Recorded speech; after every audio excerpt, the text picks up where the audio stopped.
Hello and welcome to HQ, where the lessons last a few minutes, but the learning lasts a lifetime. Today's lesson is on the French and Indian War, aka the 7 Years' War, the war that actually lasted 9 years. Don't you love history? Now, this war was fought on many continents, including North America, Europe, the west coast of Africa, and India, and it's led some people to call it the First World War, people like Winston Churchill. And like the First World War, this was a war that actually influenced the entire outcome of world history.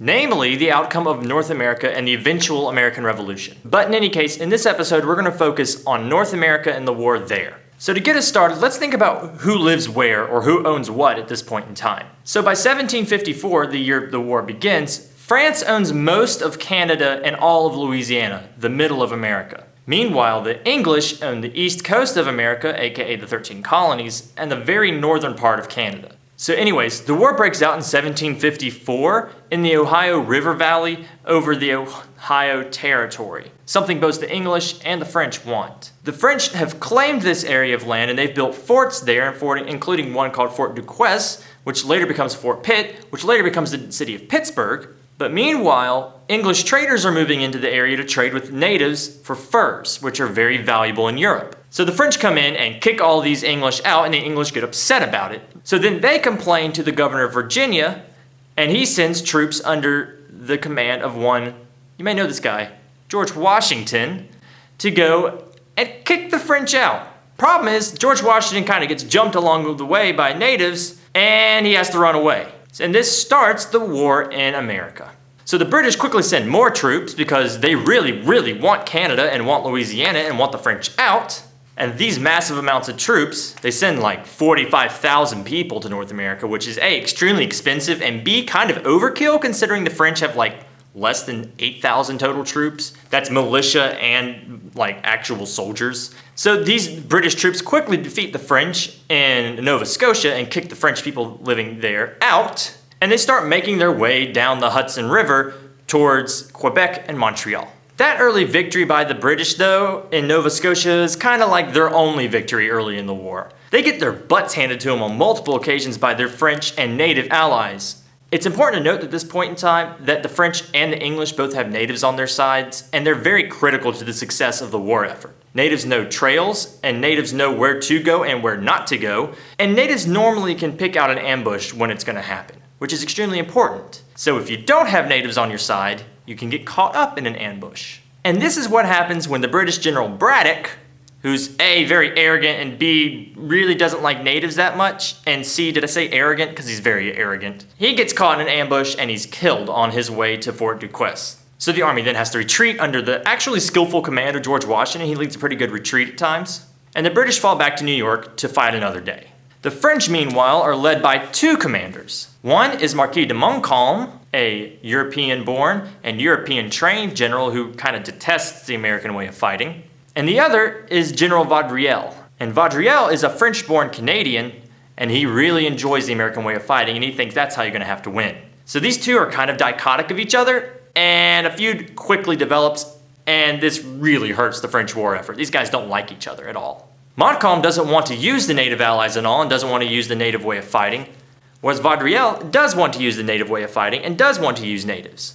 As an aside, the native and American way of fighting is more like ambushes, hit and runs, firing behind trees, attacking farms, attacking civilians, kind of like a total war slash ambush slash, bad game of hide and go seek, I guess you could go say. Except where the hiders are much better than the seekers, and the seekers get killed most of the times when they go to find the people hiding. So for about, the first 5 years of this war, there is very little in the terms of the way Montcalm wants to fight, where you line up and you shoot at each other in like a gentlemanly, oh, I would kill you, but I will not pop out from behind a rock to kill you kind of way.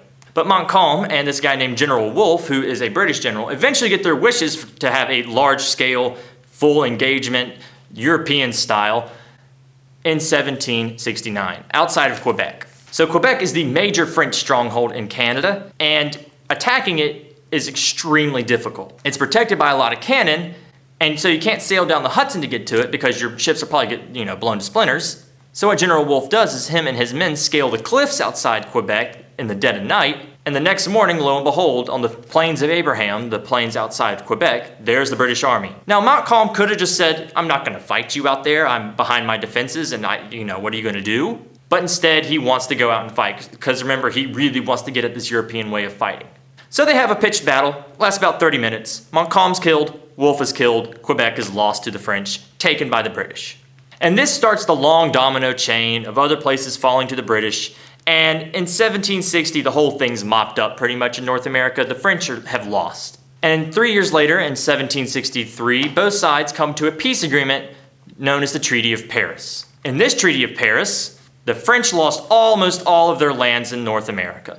They were able to keep their sugar islands, which, to be honest, was the most important thing for the French, but they lost all of Canada and lost all of Louisiana. Canada went to the English, while Louisiana went to the Spanish, who later lose it back to the French, who then sell it to the Americans in 1803. We'll talk about that later, though.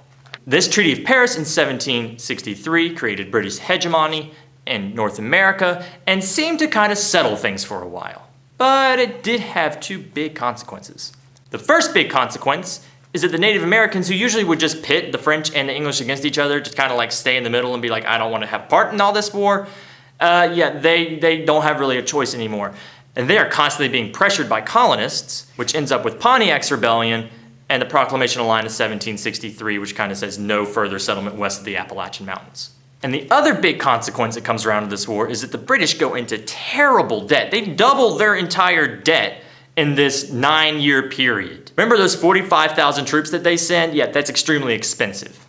And then they keep 10,000 troops there in North America at the end of the war too. Also expensive. So to pay for this war debt, they have to tax the colonists. But these taxes aren't really liked by the colonists. And again, this domino effect comes in, one thing leads to another. Anyways, this is HQ signing off for now. I'll see you next time. Don't forget to leave a like if you liked the video and go ahead and subscribe if you want. Thanks. I'll see you.